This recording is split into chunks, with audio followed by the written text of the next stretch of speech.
Hello students, today we shall take up the continuing part of the story, The Thief Story, part 4. Now just a few instructions before we begin again. I hope you are sitting down with your textbook, notebook, pen, and I hope you are doing the assignments that are given to you every day. I was just checking into some of your assignments. Some of you have done really well. Some of you need to practice it again and retry it again. And there are some who have to still check into the assignments. So I request that all of you do your assignments so that the lesson will become clear to you. Now, you remember in the last class till where we had done? You remember about the narrator? He gets friendly to Anil and it's almost quite some time that they're living together.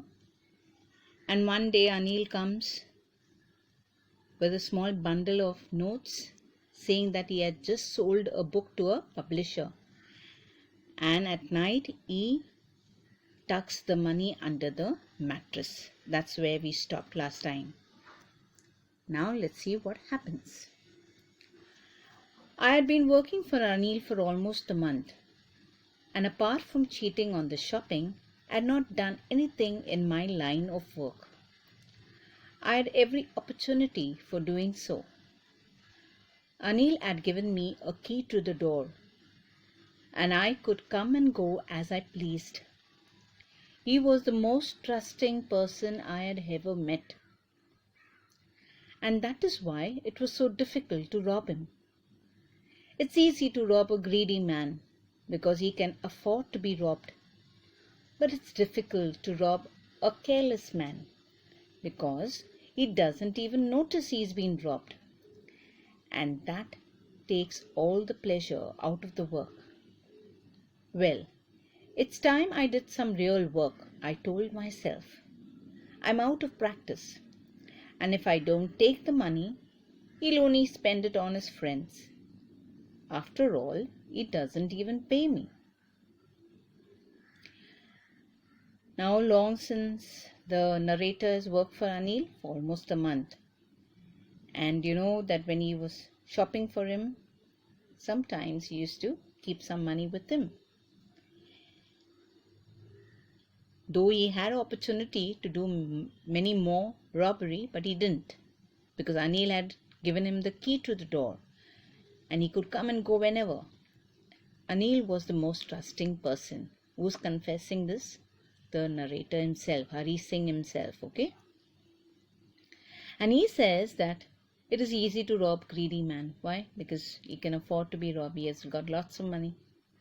But a careless man, it's difficult to rob. And Anil was a careless man because he didn't even notice that he has been robbed. And for a thief, when people don't even notice him and don't know he's been doing it, it's not a pleasure for him. So the work doesn't give him any pleasure. That's what Hari Singh says. Now Hari Singh thought to himself, it's time to do some real work now. Because he was out of practice. He hasn't done a very great robbery so far. And he decides now, I need to do it. It's time up.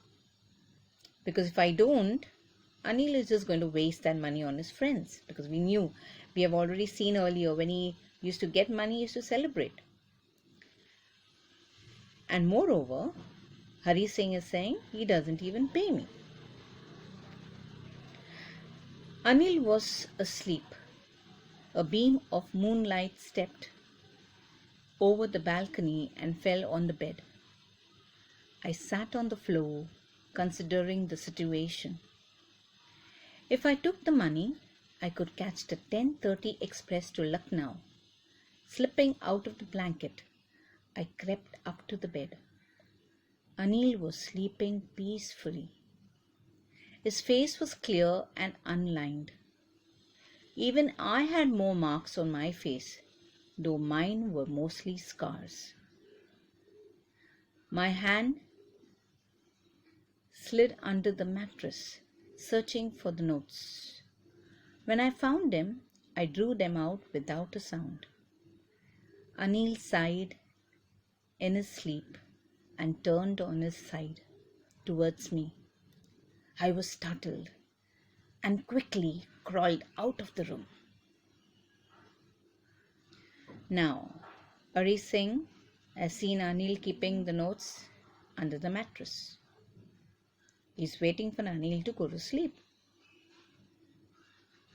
Anil goes to sleep, but Hari Singh is awake, okay, because he's got a job to do. And you can see the beam of moonlight over the balcony there. He sat on the floor. He's thinking, he's planning. A thief always plans before he does any robbery. And he's already planned now. He's going to take the 10:30 express, Lucknow Express, okay? So he comes out of his bed and he goes towards Anil. His face was clear and unlined. Whose face? Anil's face. What's the meaning of unlined? You can see on the left-hand side, showing no sign of worry or anxiety. Anil was fast asleep, peaceful sleep. But Hari Singh says, even I had more marks on my face. Now, why do you think Hari Singh had marks on his face?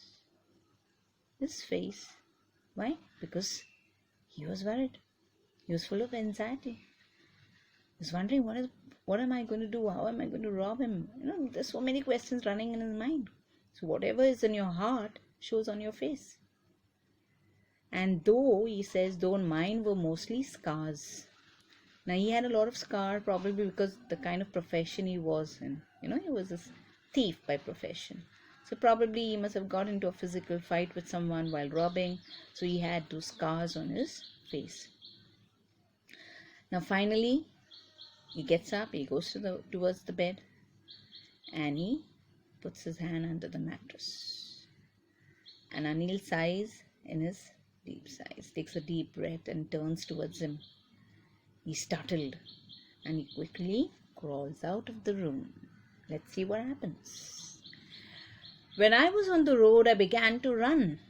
I had the notes at my waist, held there by the strings of my pajamas. I slowed down to a walk and counted the notes. 600 rupees and 50s. I could live like an oil-rich Arab for a week or two. When I reached the station, I did not stop at the ticket office. I had never bought a ticket in my life, but dashed straight to the platform. The Lucknow Express was just moving out. The train had still to pick up speed, and I should have been able to jump into one of the carriages. But I hesitated. For some reason, I can't explain, and I lost the chance to get away. Now you look at this. He's on the road, running,